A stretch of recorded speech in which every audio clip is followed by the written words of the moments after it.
Nem sempre o melhor desenvolvedor é o que vai ganhar mais. Durante a minha carreira eu já vi várias vezes aí alguns desenvolvedores muito técnicos não ganhando tanto na carreira, não crescendo tanto financeiramente, e outros não tão técnicos crescendo mais. E é sobre isso que a gente vai falar hoje. Bom, rapaziada, para começo de história, já vou pedindo isso no começo do vídeo aí, não deixa de se inscrever no canal e dar um like nesse vídeo aqui. Depois, se você não curtiu do vídeo, você tira seu like, põe um dislike, mas já deixa o like agora para não esquecer. E hoje eu quero abordar com vocês alguns pontos técnicos, mas principalmente os pontos não técnicos que faz um programador ganhar mais do que outros. E isso se baseando na minha experiência que eu já tive tanto no Brasil, em grandes empresas e startups, quanto trabalhando na Europa também. Todo esse comportamento eu percebo ele se repetindo por diversas vezes, e por isso que é tão importante você já se preparar para isso. Lembrando também que se você ainda nem entrou no mundo da programação, tá pensando se isso é para você ou não, eu tenho um curso gratuito que te ajuda a definir isso, onde eu falo de termos, onde eu falo de carreiras de tecnologia e também já te mostro ali o básico de lógica de programação para você sentir se é o que você realmente quer. Então não deixa de conferir aqui na descrição e bora pro vídeo. Bom, rapaziada, vamos começar falando sobre um ponto muito importante, né? Quem tá contratando, o que faz ele pagar mais para um desenvolvedor do que para outro, por exemplo? Principalmente é o que ele acha que aquele desenvolvedor vai agregar para o negócio, né? O quanto de retorno sobre investimento que aquele desenvolvedor vai trazer. Então, basicamente, qualquer investimento de uma empresa, né?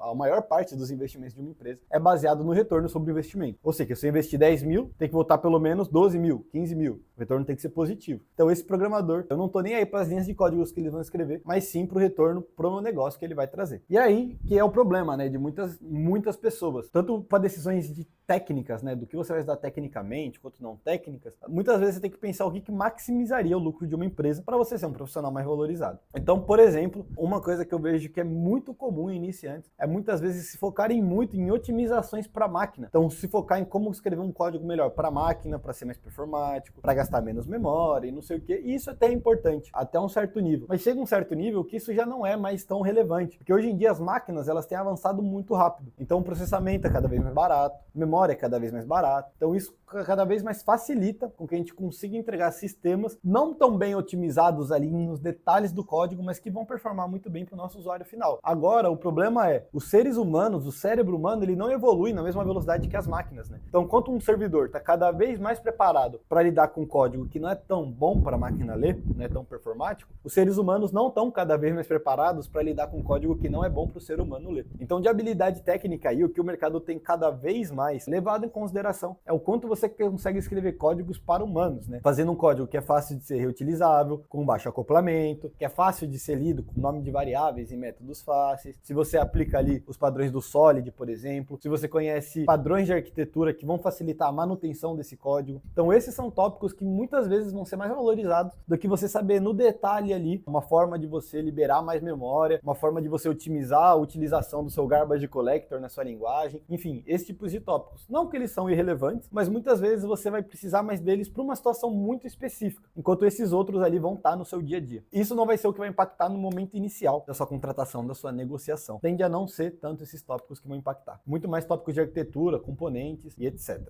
E aí, outro ponto técnico que vai um pouquinho contra do que eu acabei de falar, mas você vai entender, é a questão de escalabilidade. Basicamente, tem a ver com esses tópicos de arquitetura também, mas você saber tópicos que ajudem um sistema a ser escalável acaba sendo hoje uma coisa muito valorizada pelo mercado de trabalho. Porque basicamente, pensa, se você atua num sistema que tem 100 mil usuários, provavelmente a receita dele vai ser menor do que um sistema que tem 100 mil, 1 milhão, milhões de usuários. E provavelmente essa empresa que tem 100 usuários vai ter menos dinheiro para investir do que a que tem 1 milhão. Qual que é o desafio? É conseguir fazer esses 1 milhão de usuários usar o seu aplicativo, o seu sistema ali sem travas. Então, geralmente, profissionais que dominam pontos de escalabilidade, eles são mais valorizados pelo mercado de trabalho. Então, por exemplo, que conseguem trabalhar ali com uma arquitetura orientada a eventos, que conhecem diferentes bancos de dados que podem suprir diferentes demandas da sua aplicação, que conhecem ali a arquitetura, por exemplo, de microserviços. Alguns pontos como esses que podem ajudar um sistema a escalar e geralmente vão ser utilizados por sistemas escaláveis. Comunicação assíncrona, né, através de mensagerias, filas, enfim. Esse tipo de tópico é um ponto muito interessante para você estudar.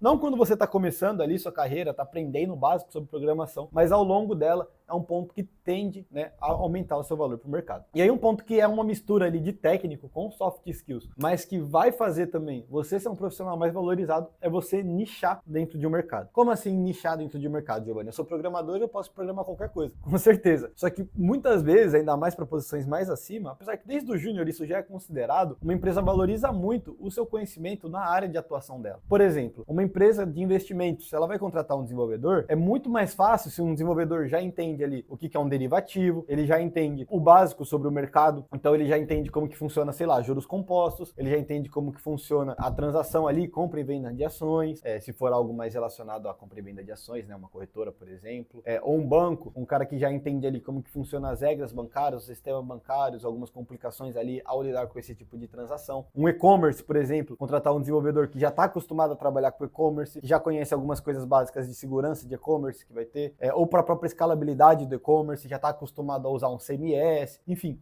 Coisas como essa agregam demais. E conforme você vai subindo na sua carreira, você vai tendo mais particularidades, mais detalhes que você vai acumulando. Então, por exemplo, eu tenho um amigo que ele é bem nichado em e-commerce, né? Não bem nichado, ele consegue trabalhar com qualquer coisa, mas ele tem muitos anos de experiência com e-commerce. Então, hoje, empresas de e-commerce do mundo todo valorizam muito mais ele como um profissional do que um outro desenvolvedor com o mesmo tempo de experiência em várias áreas diferentes. Então, acaba sendo muito bacana ali, financeiramente, você nichar sua carreira. Algumas áreas interessantes no Brasil e no mundo são essas de e-commerce, é legal, financeiro, setor financeiro é muito bacana, tanto bancário quanto principalmente investimentos. Tendem a ser setores que dão uma judiada a mais ali em relação ao trabalho, principalmente no Brasil, porém remuneram bem. E uma vez que você entra nele, os competidores vão tentar te contratar. Então você trabalha no banco X, o banco Y vai vir, vai te fazer uma proposta, o banco Z também, e isso tudo ajuda com que você consiga crescer financeiramente da carreira. Uma vez que você vai ter várias propostas, basicamente oferta e demanda. Você vira um profissional mais demandado, e a oferta para esse tipo de profissional que manje, por exemplo, tem 5 anos de experiência de JavaScript e 4 anos de experiência no setor bancário, a oferta por esse profissional é bem menor do que só 5 anos de JavaScript. E a demanda está ali. Então esse tipo de coisa também ajuda muito a você se posicionar no mercado como um desenvolvedor mais caro. E o último ponto, que é mais importante ali, independente se você não seguiu essas outras dicas,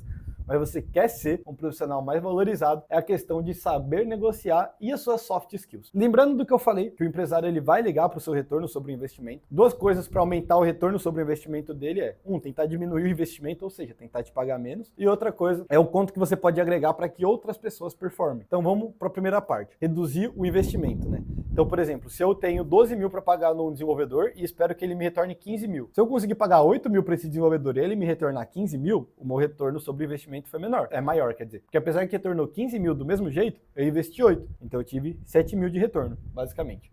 Tá? Então, muitas vezes, nesse processo inicial de negociação, você tem ali um range maior para você conseguir negociar. E é muito importante que você negocie nesse momento. O mais importante é você negociar na entrada na empresa. É onde você tem maior poder de negociação, muitas das vezes. Exceto alguns casos que é melhor você entrar para depois pedir o aumento. Mas quando você é um profissional com experiência já e você está entrando ali numa negociação inicial, aquele é o melhor momento para você já colocar o seu salário num patamar acima. Então, por exemplo, às vezes você entra com um salário mal negociado, vamos supor que a vaga poderia te pagar 7 mil reais, você entrou com um salário de 5 mil. Você vai precisar de 2 aumentos para chegar no salário que você já poderia ter iniciado. Vamos supor que demorou 1 ano para você ter um aumento de 2 mil reais. Se você já entrasse com 7 mil, muito provavelmente depois de 1 ano você teria esse mesmo aumento de 2 mil reais, sabe? Performando da mesma forma, tendo ali o mesmo, entregando o mesmo resultado. Só que como você já ancorou o seu salário pro 5 mil mais baixo, esses 2 mil de aumento vão ser o mesmo, dificilmente você vai ter os 4 mil para ficar proporcional depois de 1 ano, entendeu? E aí ao longo do tempo, com as suas promoções, cada vez mais, você vai ficando mais distante. Então você vai chegar nos 7 mil 1 ano depois do que você poderia, nesse caso, nos 9 mil depois mais 1 ano depois que você poderia, e assim vai. Então, melhor momento para você negociar é na entrada, não deixe de negociar na entrada e saiba como negociar o seu salário, como você pode mostrar os seus pontos fortes, como você pode entender a demanda ali, o que a empresa precisa e quais são as questões que você pode se destacar em relação à necessidade da empresa e como você pode exaltar a sua experiência também para conseguir aumentar o seu valor percebido. E outra coisa são as soft skills. Para mim, por exemplo, se eu estou contratando alguém, para ela me dar um retorno positivo, é muito importante que ela ajude o time como um todo a performar. Não adianta eu ter uma pessoa que vai me entregar código e vai acabar atrapalhando a entrega de outros desenvolvedores ali, trazendo uma vibe ruim pro time ali, tá ligado? Não vai ser uma pessoa que vai agregar, que vai ajudar, é uma pessoa que critica, muito, não que não seja importante uma pessoa crítica, mas uma pessoa ali que não tá dando uma crítica construtiva pro time, uma pessoa que não é responsável, então que não chega nas reuniões, não participa dos compromissos de time, tudo isso acaba impactando negativamente o resto do time, e não é bom para você como profissional. Então no começo você já conseguir exaltar características suas como comunicação é importante, como trabalhar em equipe é importante, trazer feitos que você já fez. Com esses pontos vai te ajudar muito, né? Se você já trabalhou em algum papel de liderança, esse é o tipo de coisa que também te valoriza muito. Eu, por exemplo, no Brasil já trabalhei em papéis de liderança e isso me ajudou muito a conseguir uma vaga lá fora. Porque daí basicamente eu já consegui mostrar com a minha experiência, pô, já liderei X devs, já fiz tais coisas aqui com essas equipes, já atingi tais resultados. Já consigo mostrar com isso que eu tenho soft skills ali de gestão, de comunicação, que eu sou uma pessoa que consegue trabalhar e consegue ajudar outras pessoas a entregarem além do que só o meu código. Então tudo isso uma empresa vai valorizar na hora de te contratar como desenvolvedor. Então você mostrando, muitas das vezes não, com certeza, se você tiver soft skills e saber negociar, você vai ser um profissional que vai receber mais do que um dev ali que sabe escrever código às vezes melhor que você, mais rápido que você, só que ele não tem essas outras habilidades que são importantes para trazer um retorno para a empresa, para pegar demandas maiores e ir com um time mais longe, basicamente, formar um time. Então é importante você desenvolver isso. Na entrevista, a comunicação, por exemplo, vai ser algo que vai ficar muito evidente. Então eu acho que é um dos pontos principais para você trabalhar ali, a sua comunicação, basicamente, e a sua facilidade ali de gestão e de ser gerido. E se você está ali mais no início, a sua capacidade de aprender, né? Até para devs mais seniors, isso é muito importante. Então você mostrar esse tipo de skill, por exemplo, pô, eu já peguei um projeto aqui com uma linguagem que eu não conhecia, ou com um banco de dados que eu não conhecia, consegui aprender ele, desenrolar, e esse foi o resultado.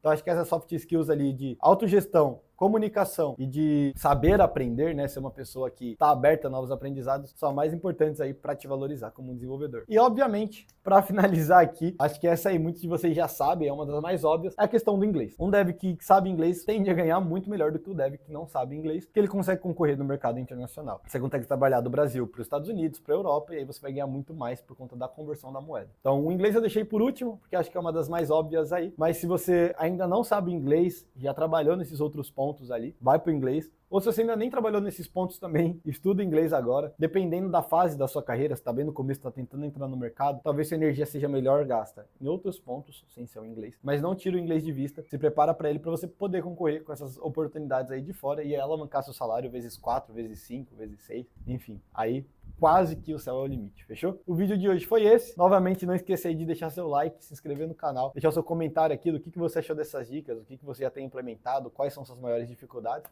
Tamo junto e te vejo no próximo vídeo.